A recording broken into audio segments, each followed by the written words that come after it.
Okay, good afternoon. Please rise and remain standing for the posting of the colors.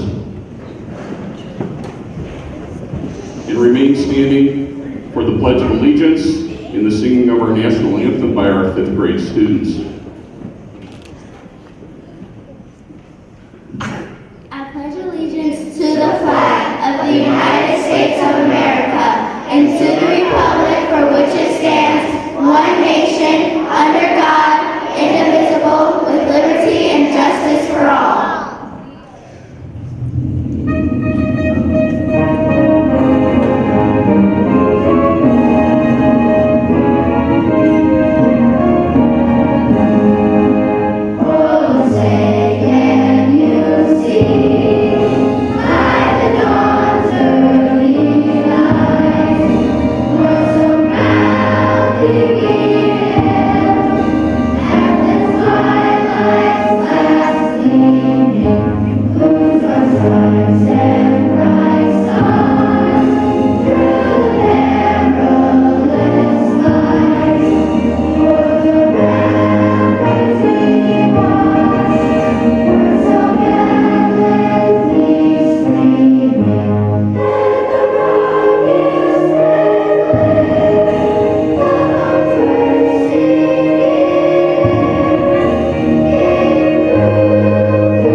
You may be seated.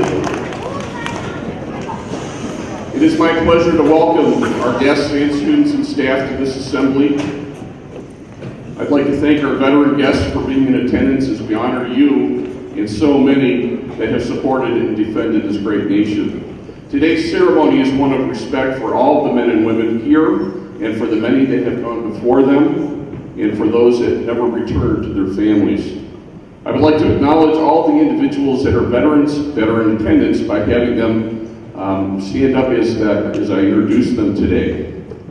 We have Sergeant Christopher Knight, United States Marine Corps, and he is related to Austin Knight, Harper Knight, Xander Knight, and Caden Knight.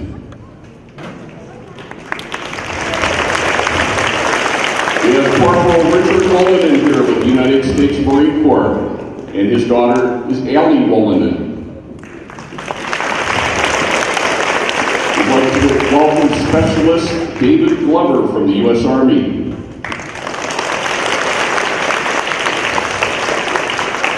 We have HM3 Carl Taylor with the U.S. Navy. We have PFC Christopher Ward, United States Marine Corps, related to the Galeano Award. We have Spec 5 Gene Williams from the U.S. Army, grandmother of Annabelle Williams. We have E5 Sergeant David Speed from the U.S. Army.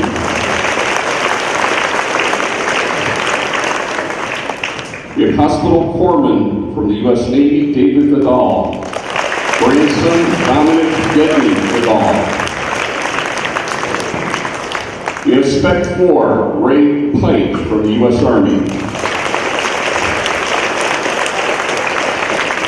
We have Spec 4, Mike Evangelista from the U.S. Army. We have E6, Staff Sergeant from the U.S. Army, Fred Hardesty. And we have Lieutenant Kathleen Vidal, Navy nurse.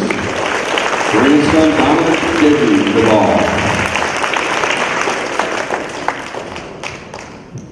And at this time, it's my pleasure to take us back to Mrs. Fiore. We have a song that the fifth graders are going to be singing, and then we have an introduction for our guest speaker.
His time in service, he achieved certain awards, 2 Navy Marine Accommodation Awards, 2 Navy Marine Achievement Awards, make that 3, excuse me, 1 Combat Action Ring, Notorious Unit Commendation, 2 Navy Battle E, 2 National Defense Ribbons, 4 Good Conduct Medals, 1 Armed Forces Expeditionary, 2 Southwest Asia Service Medals, 1 Global War on Terrorism, 1 Armed Forces Service Medal, Sea Service Medals, NATO Medal, Kuwait Liberation Medal, Kuwait Liberation Medal, Kuwait, and that's quite a chest full of ribbons, as you can see. Let's give a warm welcome to Mr. James Kent Welch.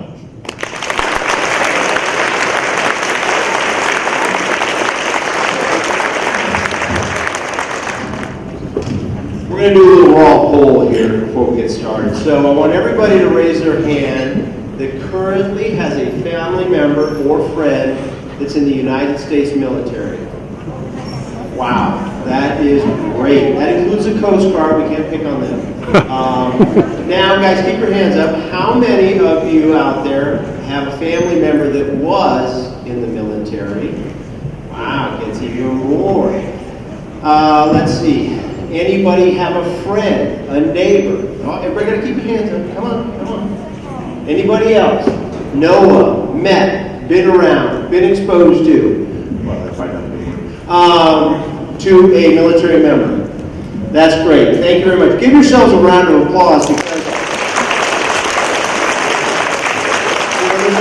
lot of us retirees out there, there's a lot of us veterans, but there's a lot that are still doing the job. We don't have any active wars going on right now, but there's still service members deployed all over the world, acting on behalf of this great country and defending freedom in all parts of the world. So, thank you. So, good afternoon, students, faculty, friends, members, guests. Thank you for inviting me out here today. Veterans Day is a great celebration of men and women who have stood the watch over this magnificent country. In 1919, President Woodrow Wilson decreed that November 11th be dedicated as Veterans Day. And as evident today, we continue to pay homage to veterans all over the world. The sacrifices that these service members have made are truly unbelievable. Many thousands have served and lived, even more have served and died. My career began, like Mike said, in 1999 as a fireman recruit in the United States Navy. I spent 2 decades as a firefighter on board ships stationed in Norfolk, Jacksonville, Florida, and Philadelphia, Pennsylvania. I retired in 2010 with 20 years of service to my country and transitioned to a veteran status. It wasn't until then that I realized what I was part of. I, like so many thousands of other patriots, have given significant portions of our lives, and in some cases all of their lives, in the defense of this great nation. Men and women by the thousands have and continue to stand up to take the pledge to defend our way of life. Not for money or fame, look at the medals, but because they felt a sense of duty, a commitment, and passion for service. Their motivations could be family history, the events of 9/11, or the need for direction and purpose, but the outcome is always the same: service to country.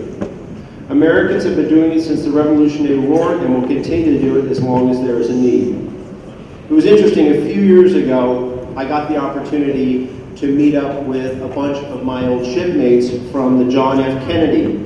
I was on that ship from 92 to 96. And we really hadn't seen each other for the better part of 15 years. We met up in, I hadn't seen a bunch of them since 1996. We had kept in touch via Facebook and other social media, but no real face-to-face. At first I was a little unsure what to expect. What would I say? Did we still have the connection that service members have all these years? We had gone through deployments, large fires, lost shipmates, aircraft disasters, and so much more. But would that sense of esprit de corps still be there? Would I even recognize them? But it seems like we're all on the ship like it was yesterday. We met up in Las Vegas, Nevada for a 3-day reunion, and it was absolutely amazing. We talked, we saluted, a couple guys cried. It was an amazing opportunity to relight the fires of camaraderie with these veterans. I only wish I had done it sooner. These men and women were probably the most significant people in my life at the time. We were the tip of the spear, and mind you this was 5 years before 9/11. The trip was amazing, and I cannot wait for our next reunion. We're trying to do one here the next year. I guess the point I'm really trying to make is that I realized through my own retirement, interaction with your school, and support organizations like the VFW, the USO, American Legion, and finally my reunion, that veterans are amazing members of society. They have contributed so much, they need to be recognized not just on November 11th, but every day, and not with freebies, discounts, or other goodies, but just a simple thank you. So from the bottom of my heart, I really, really appreciate when someone comes up to me and says thank you for your service. Because there was a point in time, I remember when I was in Norfolk, that service members, that never really happened. So now it happens pretty regularly, and I'll tell you what, it means a lot to myself, to my fellow service members that both retired and active. So once again, I'd like to thank you for the opportunity to be part of your celebration for the veterans of this fine country.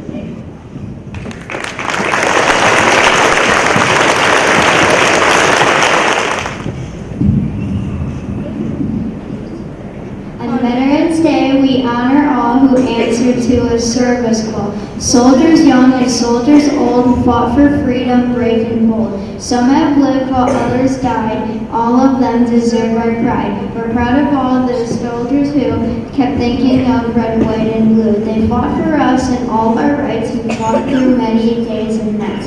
And though we may not know each name, we thank all veterans just the same.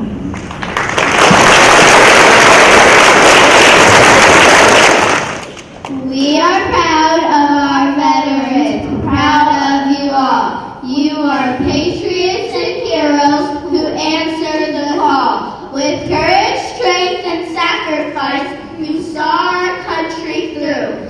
Thank you, thank you, thank you to you. We are proud of our veterans, proud of you all.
At this time, we have some trumpet players that are here from Madison High School that are going to play taps. We have Liz Lawson, that's Mrs. Lawson's daughter, and Campbell Wood and Evan Pott. So they're going to be playing for us. Please stand.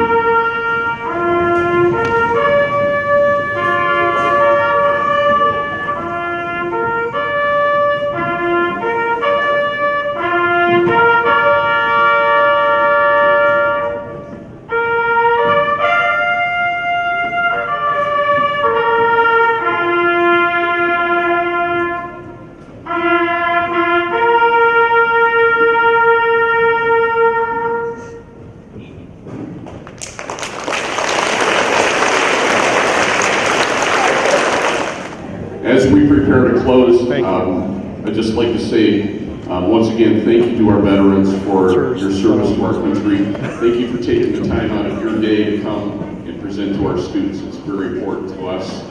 Our 5th grade students, you did an outstanding job today and last night. So let's give them a round of applause. And thank you to Mrs. Fiore, our choir, music teacher, did an outstanding job. And to our 5th grade teachers for all of your help. We appreciate it. And Mr. Weasley.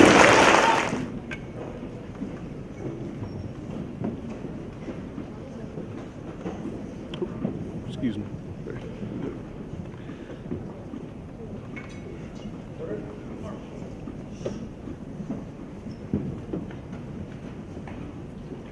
Thank you.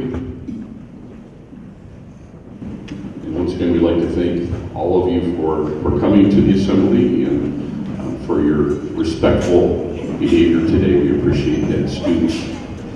All right. Veterans, we're going to be in the cafeteria afterwards for some light refreshments. We have a few of our student council members that will be joining us.